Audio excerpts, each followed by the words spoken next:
It's Tuesday, March 31st, 2009, and it's got to be 420 somewhere in the world. I'm your host, Radical Russ Belville. Produced and distributed by the National Organization for the Reform of Marijuana Laws in Washington, D.C., this is your NORML Daily Audio Stash, the growing truth about cannabis.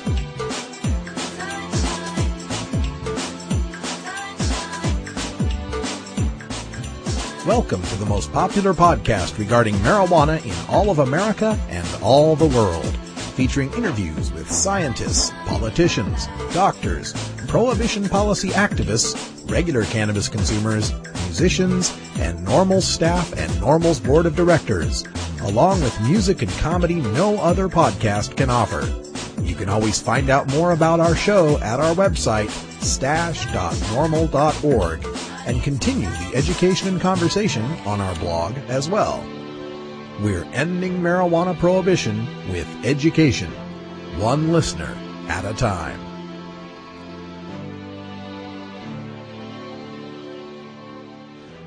The podcasting and blogging technology for the NORML Daily Audio Stash is provided by Red Aphid Interactive Media. For your professional web design needs, visit redaphid.com. Good day, Stashers, and welcome to the podcast. Before we get started, I have to wish a happy birthday to the two people most responsible for putting me in the seat and position that I'm in today with NORML. First to my dad, the Rockin' Johnny B., who is turning 67 years old today. He says he can't believe it, and if he knew he was going to live this long, he would have treated himself better when he was younger. Also, a happy birthday wish goes out to the executive director of Oregon NORML, Madeline Martinez, who found me at the march in 2005 and brought me into the NORML family, leading me to where I am today. I hope you both have a great birthday today and get everything you're hoping for in the future. We also have a few updates to stories we've been following here on the Daily Audio Stash with regard to legislation wending its way through legislatures across the country.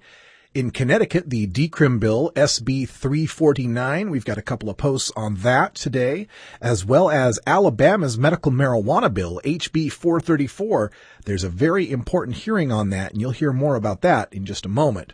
And also in Missouri, House Bill 277 is a medical marijuana bill, and I posted today one of the politicians on pot references that we get all the time here. That's when you write to your elected officials about marijuana law reform, and when you get their responses, I post them on the web so that we can hold them accountable. A particular state representative in Missouri said there just wasn't that much support for medical marijuana in Missouri. So I'm encouraging all stashers to use the links at the stash blog, stash.norml.org, to inform this legislator politely that there is quite a need for medical marijuana in the Show Me state. Now, coming up on today's Daily Audio Stash, we have your hemp headlines, leading with the 2007 treatment episode data set released by our federal government. It's a look at who's in rehab and why and how they got there, with some numbers that are very interesting when you look at them from the cannabis community perspective. Also, another story of cops murdering dogs during a drug raid. The sad legacy goes on. Tuesday is our Government at Work Day, so we'll be speaking with Loretta Nall from Alabamians for Compassionate Care, and she's going to encourage you, if you are in the Montgomery area, to attend a hearing for a medical marijuana bill, House Bill 434. Our Daily Toker Tunes, brought to you by MarijuanaMusicAwards.com, brings you some music for Variety Tuesday.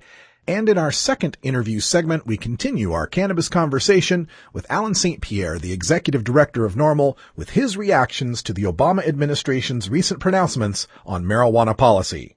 We're taking the stash all across the country and all around the world, so you better pack a party bowl. It's time for your NORML Daily Audio Stash. Hello, I'm Paul Stanford from the Hemp and Cannabis Foundation, or THCF. Medical marijuana is legal in 13 states today, and THCF has clinics in 8 of those states. Our doctors help qualified patients obtain an authorization for medical marijuana in their state. Patients are eligible for medical marijuana with a history of either severe chronic pain and or nausea, cancer, AIDS or HIV, hepatitis, glaucoma, seizure disorders like epilepsy, chronic muscle spasms such as in multiple sclerosis or asthma, neurodegenerative diseases such as Alzheimer's, and gastrointestinal disorders like IBS or Crohn's disease. If you or someone you know has one of these conditions, our doctors will help you obtain a permit for medical marijuana. THCF Medical Clinics has offices in Washington State, Oregon, California, Colorado, Hawaii, Nevada, Montana, and now Michigan. Call 1-800-723-0188 or go to the web at hemp.org or 1-800-723-0188.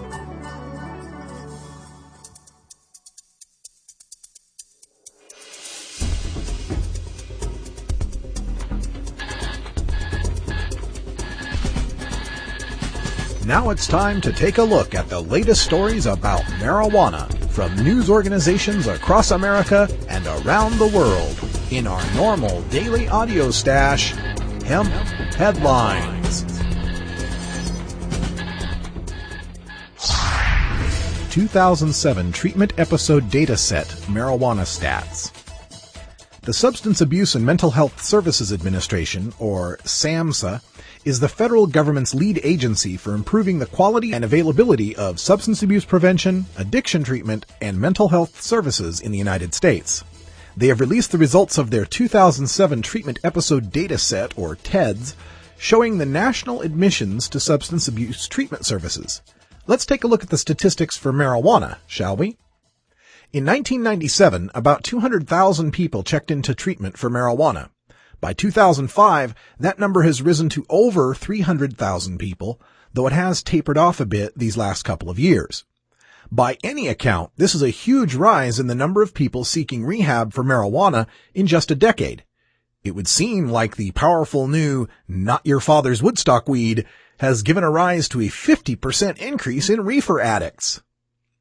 However, when you look behind the numbers, you'll find that this increase has more to do with the rapid increase of drug courts in the late 90s and early 2000s. By far, most of the people who are in treatment for marijuana are forced there. 57% are forced into treatment by the criminal justice system, while only 15% admitted themselves to treatment. For comparison's sake, over all drugs combined, 1/3 of all admissions are self-admissions. Marijuana is the drug with the lowest self-admission rates, which are even lower than meth, and the highest criminal justice admission rates, even higher than meth. And for alcohol, self-admission is around 29%, and criminal justice, including DUIs, those admissions are only 42.5%. Even more interesting is a look at the actual substance use of the people admitted to treatment. Almost 4 out of 10 marijuana smokers who are in treatment haven't even used marijuana in 30 days. Again, for comparison, only 1 out of 4 alcohol admissions didn't drink in the past month, and the number is only 1 out of 6 for heroin. Another interesting figure. Almost 58% of marijuana admissions are first-time admissions to drug treatment, a number that seems suspiciously close to the 56.9% of admissions from criminal justice.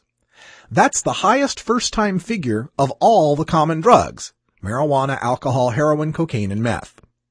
Of those drugs, marijuana and alcohol are the only ones where the majority of drug treatment admissions are not returns to treatment. Also, 31% of marijuana users in treatment are employed, a number twice that of heroin or cocaine admissions, but lower than the 42.5% of employed alcohol users in treatment. Finally, 3/4 of marijuana rehabbers are male, half are white, and 2/3 are under the age of 25. Marijuana has the lowest average age of admittance, 24 years old, with all other drugs, except inhalants and hallucinogens, having average ages in the 30s. The average alcohol or crack cocaine rehabber is 39 years old. While I certainly prefer any marijuana smoker caught by law enforcement to be sent to rehab rather than jail, the sentencing of people to rehab who don't really need it means we are wasting resources that could be better directed to the unfulfilled needs of hard drugs addicts. If alcohol and crack's average rehab age was closer to 20 than to 40, how much time, money, and misery would we save in this country?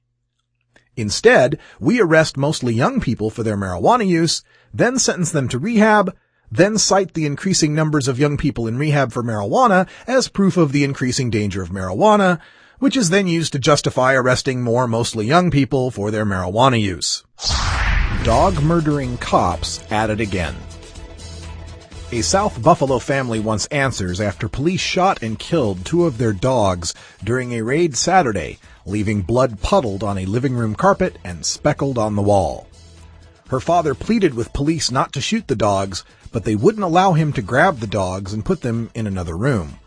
One of the officers started firing a shotgun at the two dogs, one a pit bull and the other a pit bull boxer mix.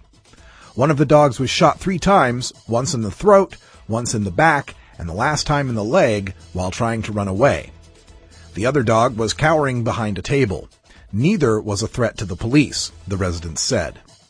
Police, who were looking for a drug suspect and narcotics, left the home without finding any evidence or arresting anyone, according to residents of the house. What the hell is the problem with police and killing pets? A police spokesman in this case said the officers never know what they'll find behind a door. Well, in this case, they found nothing and decided to murder the family's pets. Isn't this funny, President Obama? Well, you get all that training, you got all that adrenaline pumping up to go bust the evil drug kingpins, and why have shotguns if you're not going to use them, huh? This is no accident, folks. These drug war stormtroopers are taught to kill the dogs as part of the shock and awe aspect of the raid. I can kill your dog, and there's nothing you can do about it. It's about dominance, not protection. I mean, really. They're going in with Kevlar body armor, thick uniforms, helmets, and goggles, and they're worried about a couple of dogs?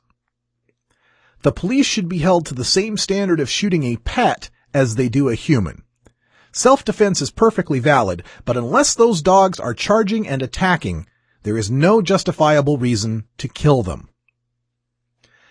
I made my thoughts on this issue pretty clear in my email to the people at PETA, the People for Ethical Treatment of Animals, and particularly since Bill Maher is on the advisory boards of both PETA and NORML, I call on him and anyone else who cares about this to bring an end to the killing of people's dogs in their homes during these ridiculous paramilitary drug raids. CNN's Jack Cafferty, war on drugs is insane.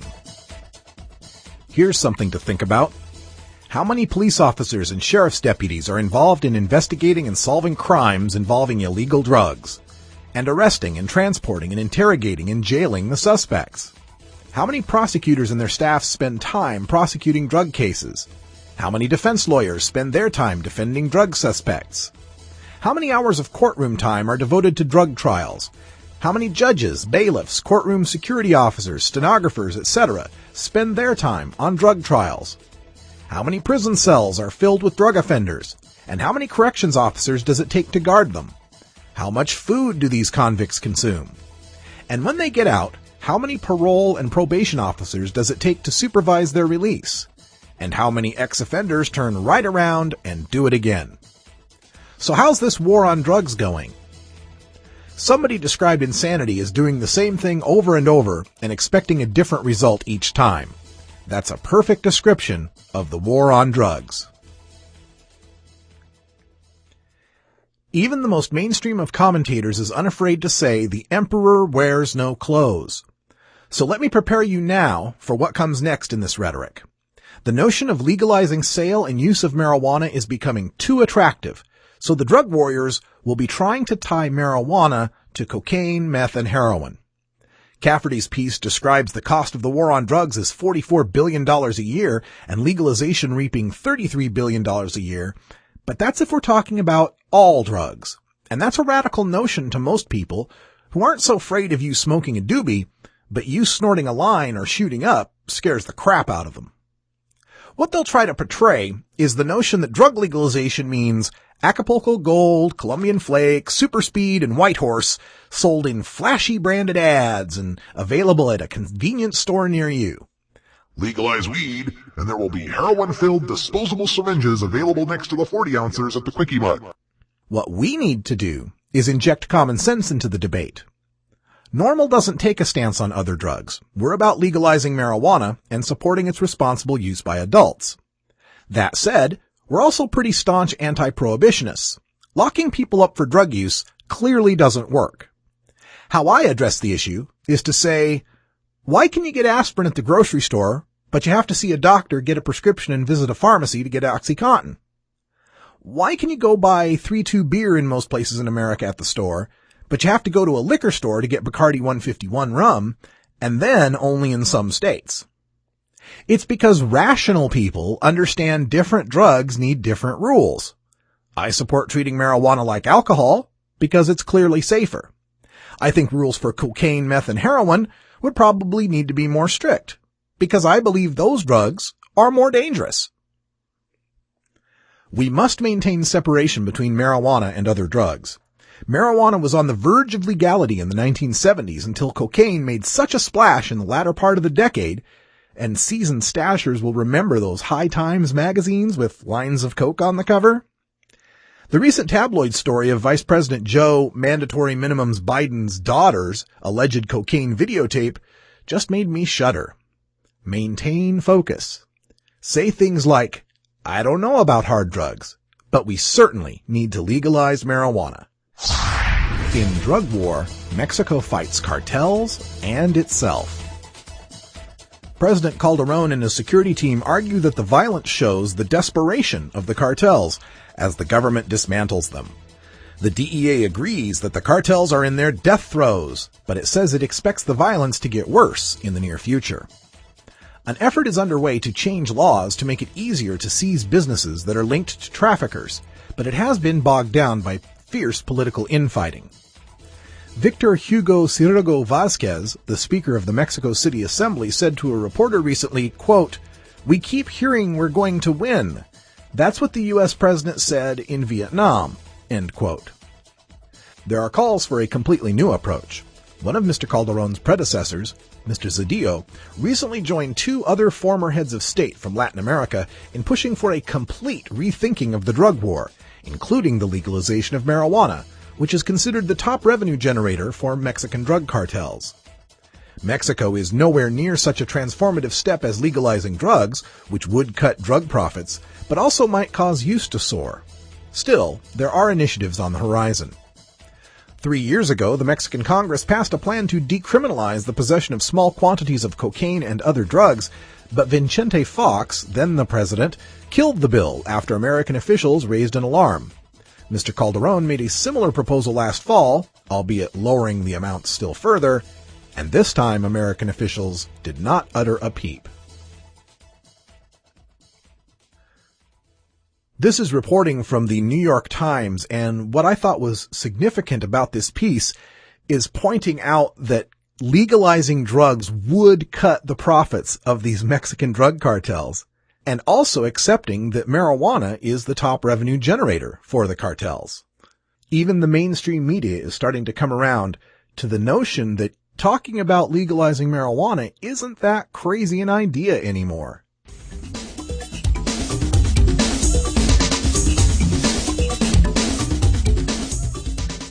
Dear Mr. President, last November you were elected on a platform of change. You promised the country reform on the political system. Well, let me tell you what NORML.org and many other Americans want changed. Marijuana laws. It was estimated that America made its 20 millionth arrest for marijuana possession this year. You want a real economic problem? How about the amount of money being spent on simple possession arrests? Incarcerating people costs taxpayers around $23,000 per year, and NORML estimates that up to $10 billion a year are spent on enforcement for mostly nonviolent offenders. Now let's imagine what would happen if marijuana was legal. Not only would we save billions each year on enforcement, but imagine the economic boost. You would produce jobs growing, selling, and tax dollars coming in from the regulation of marijuana. I'm not saying let people loose to sell on the streets. Put government regulation in to tax and control its sales like alcohol. Street dealers are the problem, not a guy with a gram in his pocket.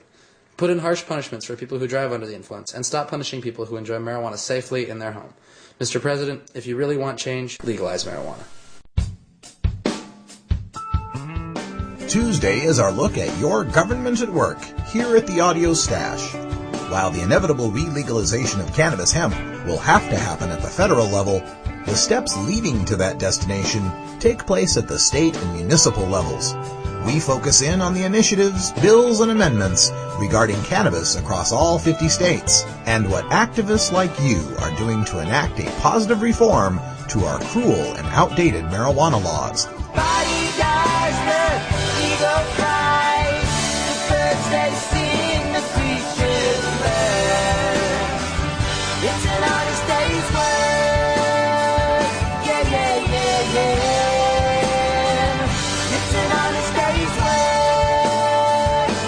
If you're working hard to make an impact in your city and state, please email us at stash@normal.org and let's share your local efforts with the worldwide cannabis community. Together, we can affect our government at work. Pollution rises high into the sky. How can we still deny the truth? We now take ourselves down to the great deep south of America. That's right, the state of Alabama, where we're speaking with Loretta Null from Alabamians for Compassionate Care, who has a very important announcement for this week. So, Loretta, welcome to the show. Hi, Russ. Thanks for having me on again, especially at this critical time. Yeah, we're talking about medical marijuana, and we're talking about it in the South, which, pinch me, I must be dreaming. Tell our listeners about what's going on and what's so important this week. Okay, well, for the last 5 years, we've had a Compassionate Care Act bill in the Alabama legislature, and it'll get through Judiciary Committee, or it's passed 2 or 3 times, and then, you know, it's the end of the session, so it doesn't go anywhere. This year, we got a new sponsor, Representative Patricia Todd, and she's really been pushing for us, done a great job, and so tomorrow, our bill is coming up in Judiciary Committee again. It's House Bill 434, the Michael Phillips Compassionate Care Act. And so we are going to be descending on Montgomery. Lots of patients and all the people that work with Compassionate Care are going to go down and take up the entire room, hopefully. We expect that the bill is going to pass on a voice vote. We've worked really hard this year getting, you know, commitments from the people on the committee. And right now we actually believe we are going to get it out of committee tomorrow, which means we might possibly have time to get it before the entire House before the session ends. So what's the time and the location for the hearing? The time is 9 a.m. The location is 11 South Union Street in Montgomery. It's at the Alabama State House in room 123. 123. Excellent. And people can get more information from your website, I would imagine? Absolutely, they can. And that address? It's compassionate-care.blogspot.com. All right. So this Michael Phillips, this House Bill 434, what are the particulars in this bill with regard to medical marijuana protections? Do you have like a registry system or plant limits or anything like that we should know about? Yeah, we've got all of that. The registry system, if the bill passes, the Alabama Department of Public Health will keep the registry. Nobody will be allowed to access it. You know, it'll be completely private information. The only way that a police officer would get access to it would be if they pull you over, you show them your card, there'll be you get issued an ID card, and you get on the list with the health department. And if you get stopped or harassed by the police, then you show them the card, and they would call just to verify whether or not you were an actual legitimate patient. As far as plants, we have in the bill that either the patient or their designated caregiver could grow up to 12 plants at any one time. And that they can have 2.5 ounces of usable marijuana at any one time. Okay, so pretty much in line with what most of the medical marijuana states out there are doing. But of course, you're in Alabama, which brings its own difficulties, I imagine. You know, a lot of people are going to be surprised to hear this, but 76% of Alabama citizens support medical marijuana. We did a poll in 2004 with the University of South Alabama and the Mobile Press Register that showed 76% support that. Your average Joe citizen, he's, you know, pretty much behind it all the way. A lot of the lawmakers are behind it. We've done, of course, we've surveyed the entire Judiciary Committee because that's where our bill is, and we've also gone a lot further and conducted a survey of, a majority of the House members, and it looks like, a lot of them will say, yeah, I'll support your bill when it comes up, but I'm not gonna, go in public about it or anything like that. But when you talk to them, they pretty much understand it. Most everybody's had somebody in their family with cancer or, with some other terminal illness that it helps, or chronic pain. And it's an odd political climate here. Everybody knows it's very difficult. It's even more painful than giving birth, than trying to get legislation passed in this state. So, but